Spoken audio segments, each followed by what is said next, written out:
មិននិយាយថាលេលេគ្នាទេហើយក៏មិនអាចធ្វើរឿងនេះដែរបងមិនមែនជាមនុស្សដែលគ្មានស្មារតីទទួលខុសត្រូវទេ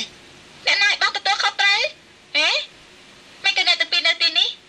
ឆាប់ឡើងទៅខ្ញុំហ៊ានធានាថាឡើងទៅភ្លាមនឹងឃើញទេសភាពស្អាតប្រកាសជាភ្លេចរឿងអាក្រក់ទាំងឡាយហើយទៅតែ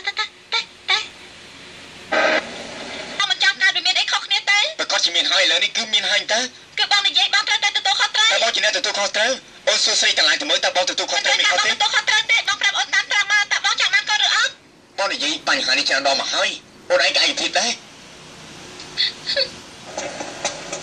តែនិយាយរឿងកូនអូននិយាយរឿងស្អីទៀតហើយបងមិនចង់រៀបការតើកូនមកធ្វើអីបងមិនព្រមរៀបការហេតុអីព្រមទទួលអូនបងគ្មានការជ្រើសរើសទេអូននិយាយថាទី1គឺរៀបការទី2គឺបែកគ្នាតើបងអាចជ្រើសរើសបានទេយ៉ាងម៉េចហើយយំទៀតហើយរៀបការហើយសម្បីតែយំក៏គ្មានសេរីភាពដែរយំមកចិត្តទៅមនុស្សស្រីចូលចិត្តយំណាស់បើសិនជាមនុស្សប្រុសចូលចិត្តយំដែរពួកអូនច្បាស់ជាបានចិត្តហើយអូនមិនសមមកកើតកូនឲ្យទម្លាក់ទូលរបស់បាត់ចិត្តពេកហើយ